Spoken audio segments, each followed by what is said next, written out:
गुरु ब्रह्मा गुरु विष्णु गुरुर्देवो महेश्वरः गुरु साक्षात परम ब्रह्म तस्मै श्री गुरुवे नमः। आप सभी गुणवान विद्यार्थियों को हार्दिक धन्यवाद। आज मैं पढ़ाने के पहले आप लोगों से एक अपील करता हूं। माननीय प्रधानमंत्री श्री नरेंद्र मोदी के अनुरोध को केवल रिपीट कर रहा हूं।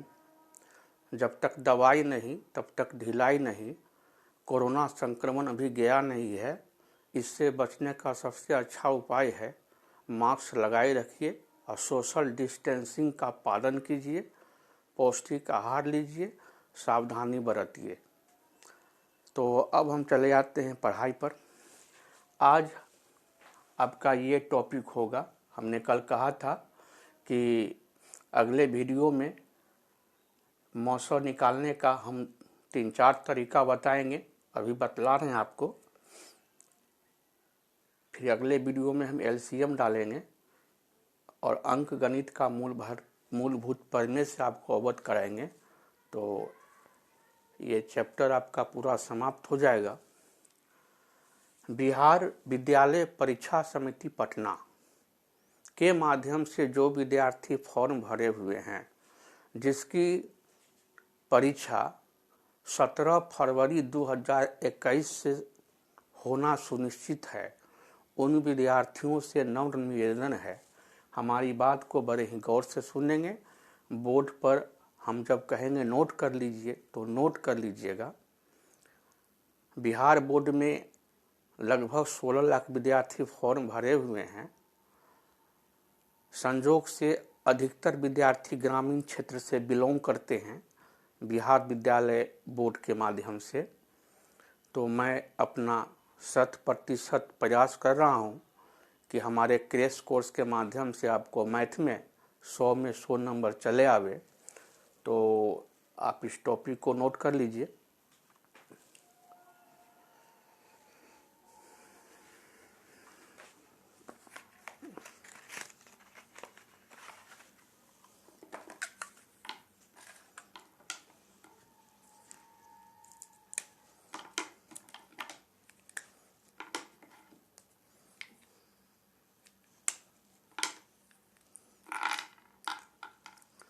तो हम इसको अब मिटा देते हैं। हमारा परिचय तो आप लोग जानते ही हैं। I am Kumar Lakshmeshwar Narayan Singh alias Babu Sahab. I belong from Hathauri Solanki Tola in Darbhanga district of Bihar state. I am a science graduate. I am BSc math. I am trying honestly to achieve 100 marks in mathematics to all of you. I request you to listen my total word carefully and note the necessary formulas and useful statement when I shall repeat you to note down. मेरा परिचय से आप लोग अवगत हैं और जो नए व्यूअर हैं तो वो के लिए मैं परिचय दे देता हूं संक्षेप में। मेरा नाम है कुमार लक्ष्मेश्वर नारायण सिंह उर्फ बाबू साहब।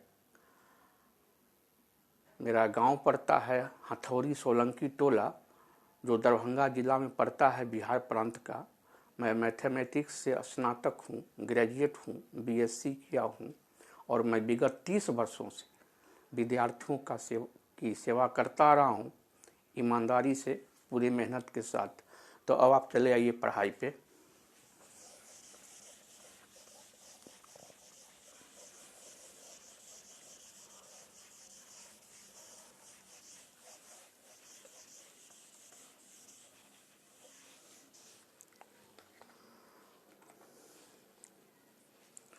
तो हम सबसे पहले आपको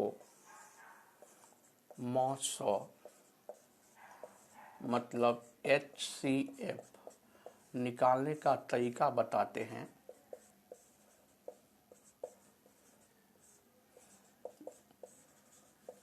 विभाजन विधि से। एज फॉर एग्जाम्पल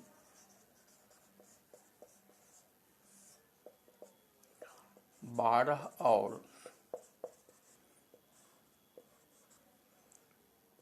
20 का मौसो निकालना है, HCF।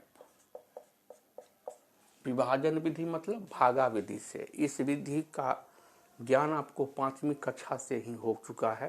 तो क्या करेंगे, बड़ी संख्या में हम भागा लगाएंगे छोटी संख्या से। अब 12 का अब हम पहाड़ा पढ़ेंगे। 12 एकांक 12, 12 दूना 24, तो 2 बार तो नहीं लगेगा, एक ही बार लगेगा। तो 12 एकांक 12। अब क्या करेंगे, भाज्य में इसको घटा देंगे। तो 20 में 12 गया तो 8 बचा। अभी मेरा भाजक 12 था, 12 से भागा लगा रहे थे। अब क्या करेंगे, 12 में भागा लगा देंगे, जो हमको शेष आया है 8 उससे। तो 8 1 जा 8, 8 2 जा 16, तो 8 दूनी 16 हो जाएगा। तो 2 बार तो भागा लगेगा नहीं, तो एक ही बार लगाना होगा। 8 एकांक 8, फिर घटाएंगे, 12 में 8 गया 4। अभी हम 8 से भागा लगा रहे थे, 8 मेरा भाजक था। अब क्या करेंगे, इस भाजक में ही भागा लगा देंगे। अब 8 में ही भागा लगा देंगे 4 से। 4 एकांक 4, 4 दूना 8, तो 2 बार लगाए तो हमको 8 आ गया। और 8 में 8 घटाए तो हमको शेष बच गया 0। हमको शेषफल आ गया 0। तो हम जब 4 से भागा लगाते हैं तो हमको शेषफल आता है 0। तो जो अंतिम भाजक है, जो अंतिम भाजक है वही मेरा मौसो हो जाएगा। तो मौसो बराबर क्या हो गया, मौसो मतलब अंग्रेजी में शॉर्टकट में HCF, हाईएस्ट कॉमन फैक्टर। और मौसो मतलब हुआ महत्तम समापवर्तक बराबर अंतिम भाजक, और अंतिम भाजक है 4। तो भागा विधि से इस ढंग से मौसो निकाला जाता है। यूक्लिड विभाजन एल्गोरिदम यही है। इसको प्लीज नोट कर लीजिए। अब हम आपको मौसो बताएंगे दूसरी विधि से, इसको आप नोट कर लीजिए प्लीज। एक बार हम अपने टोटल व्यूअर्स को दिल से धन्यवाद देते हैं। व्यूअर जब अधिक से अधिक जुड़ते हैं तो हम बड़ा अपने आप को भाग्यशाली समझते हैं और हमारा प्रोत्साहन होता है। तो मैं अपने तमाम व्यूअर्स को तहे दिल से धन्यवाद ज्ञापित करता हूं। और कोई भी व्यूअर जो हैं सो हमें महत्वपूर्ण सुझाव दे सकते हैं, इम्पोर्टेंट सजेशन दे सकते हैं, या हमसे कोई त्रुटि हो जाए तो उस पर भी ध्यान हमारा दिलवा सकते हैं, बड़ी मेहरबानी होगी। तो हम उससे शिक्षा ग्रहण करते हुए और अच्छे ढंग से विद्यार्थी की सेवा करेंगे, जिससे बिहार, हिंदुस्तान और तमाम दुनिया के विद्यार्थियों का भला होगा। और इसके माध्यम से आप तमाम व्यूअर्स का भी कल्याण होगा। तो हम इसको अब मिटाएंगे, प्लीज नोट कर लीजिए। अब हम दूसरी विधि से मौसो निकालेंगे। अब हम दूसरी विधि से मौसो निकालेंगे। उस विधि का नाम है गुणनखंड विधि। मौसो ही निकाल रहे हैं, केवल विधि अलग है। हम आपसे कल वादा किए थे कि आपको हम 3 तरीका से मौसो सिखाएंगे। फिर 12 और 20 का हम मौसो मतलब HCF निकाल रहे हैं गुणनखंड विधि से।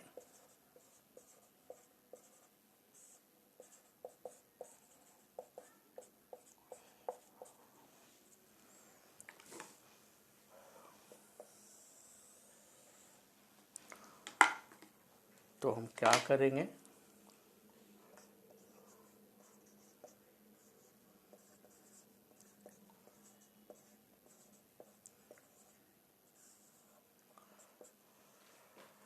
बारह में 1 से भागा खा जाएगा पूरा पूरा, 2 से पूरा पूरा खा जाएगा, 3 से पूरा पूरा खा जाएगा, 4 से पूरा पूरा खा जाएगा, 6 से पूरा पूरा खा जाएगा, 12 से पूरा पूरा खा जाएगा।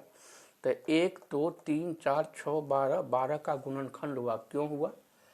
1 गुना 12 होगा 12, 2 गुना 6 होगा 12, 3 गुना 4 होगा 12। तो 1 2 3 4 6 12, ये सभी क्या होगा? 12 का गुणनखंड होगा।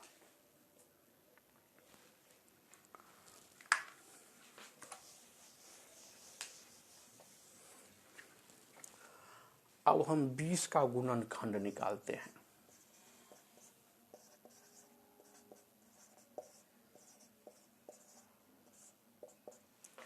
बीस में 1 से पूरा पूरा भाग खाएगा, 2 से खाएगा, 4 से खाएगा, 5 से खाएगा, 10 से खाएगा और 20 से खाएगा।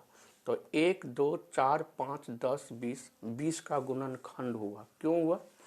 1 को यदि हम 20 से गुना करेंगे 20 होगा, 2 को हम 10 से गुना करेंगे 20 होगा, 4 को हम 5 से गुना करेंगे 20 होगा। तो 1 2 4 5 10 20 क्या हुआ? 20 का गुणनखंड हुआ। इन दोनों संख्या को गुना करने पर हमको 20 मिलता है। ये दोनों संख्या को गुना करने पर हमको 20 मिलता है। इस दोनों संख्या को गुना करने पर हमको 20 मिलता है। इसीलिए ये तमाम संख्याएं जो है वो 20 का गुणनखंड हुआ। बड़े ही गौर से हमारी बात को प्लीज फॉलो कीजिएगा, हमारा आपसे रिक्वेस्ट है। अब हमको ध्यान ये लगाना है कि कौन सा अंक दोनों में है कॉमन। तो एक इसमें भी है और एक इसमें भी है, 2 इसमें भी है और 2 इसमें भी है, 4 इसमें भी है और 4 इसमें भी है। 1 2 4 12 में भी है और 20 में भी है, मतलब उभयनिष्ठ है। जो अंक दोनों में रहेगा अवेलेबल, उसको हम छांट लेंगे और उसको बोलेंगे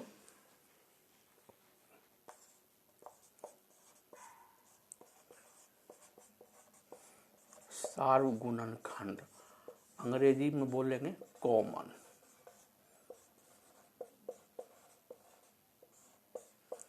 तो 1 है दोनों में, 2 है दोनों में, 4 है दोनों में। अब जब मौसो निकालेंगे हम,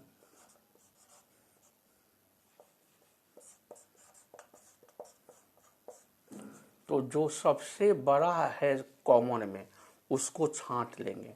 तो 1 2 4 में सबसे बड़ा है 4, तो मौसो हो गया 4। तो गुणनखंड विधि से इस तरीका से मौसो निकलता है। तो भागा के विधि से निकाले थे तब भी 4 आया था, गुणनखंड विधि से निकाले तब भी 4 आया। आप प्लीज इसको नोट कर लीजिए। हम 1 2 तरीका से आपको और मौसम समझाएंगे ताकि आपको किसी प्रकार की दिक्कत नहीं हो, आपका डाउट क्लियर होता चले। प्लीज नोट कर लीजिए।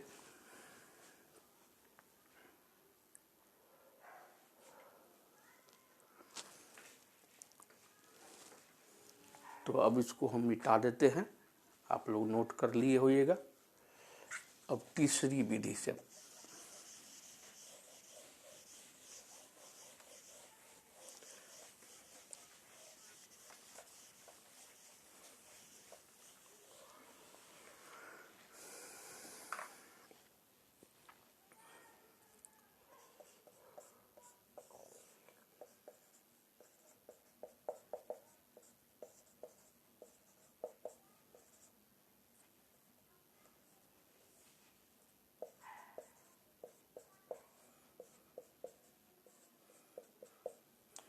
विधि को लगाना है और हम निकाल रहे हैं अपवर्तक विधि से।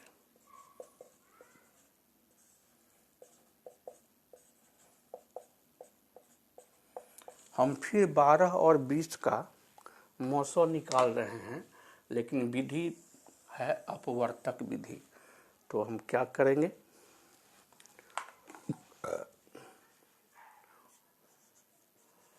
12 का अपवर्तक, 12 में 1 से पूरा पूरा खाएगा, 2 से पूरा पूरा खाएगा, 3 से पूरा पूरा भागा खाएगा, 4 से पूरा पूरा भागा खाएगा, 6 से पूरा पूरा भागा खाएगा और 12 से पूरा पूरा खाएगा। तो 1 2 3 4 6 12, ये 12 का अपवर्तक हुआ। अब हम लेते हैं 20 का अपवर्तक।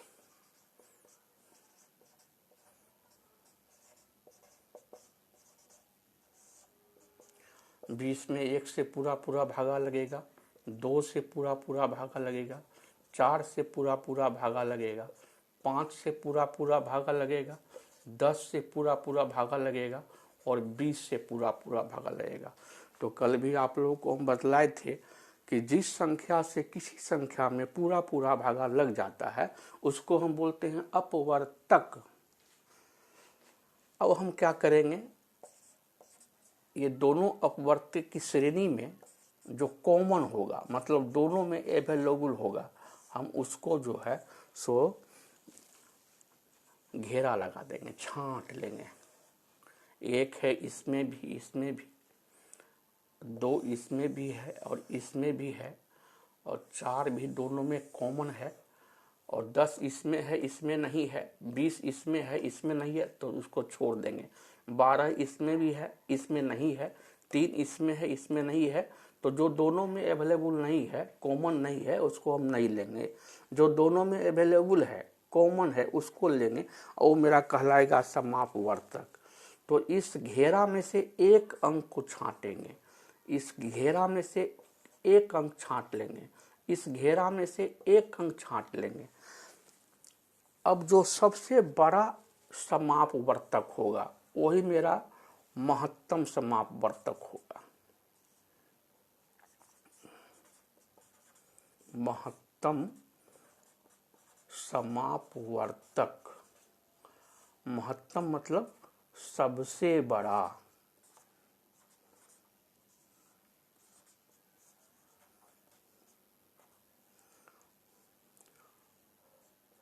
इसी को संक्षिप्त रूप में कहते हैं म100। तो 1 भी 2 4 में सबसे बड़ा समापवर्तक है 4, तो महत्तम समापवर्तक हो गया 4। प्लीज इसको भी आप नोट कर लीजिए, इसको भी प्लीज आप नोट कर लीजिए और खूब मन लगा करके पढ़िए।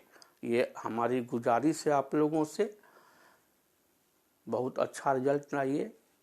मैथ में तो 100 में 100 आपको लाना ही है और मुझे पूरा विश्वास है आप लोग ईमानदार, चरित्रवान और मेहनती हैं। हमारी बात पर आप अमल अवश्य करेंगे, अपना और माता पिता का नाम को रोशन करेंगे। हमारी यही शुभकामनाएं आप लोगों के साथ है। एक बार फिर मैं आप लोगों को पुनः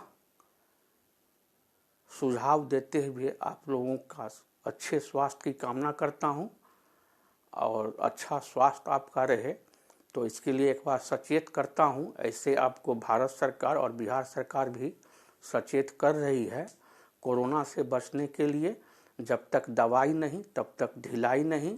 मास्क आपका साफ सुथरा होना चाहिए, घर से बाहर निकालिए तो मास्क जरूर लगा लीजिए, क्योंकि आप लोग मैट्रिक के विद्यार्थी हैं, आपका नकल आपसे जूनियर विद्यार्थी करेंगे। और सोशल डिस्टेंस का पालन कीजिए। आज का वीडियो में मैंने मौसम बतला दिया 3 तरीका से, इसको आप नोट कर लीजिए और इतना केवल ध्यान रखिएगा तो आपको कंपटीशन में भी, बैंकिंग में, रेलवे में, एसएससी में आपको ये बहुत काम देगा। अब मौसम निकालने में आपको कोई प्रॉब्लम नहीं होगी। आप सभी विद्यार्थियों को बहुत बहुत धन्यवाद। मे यू लिव लॉन्ग, आप यशस्वी बनिए, विद्या प्रेमी बनिए, सफलता हासिल कीजिए। बहुत बहुत धन्यवाद।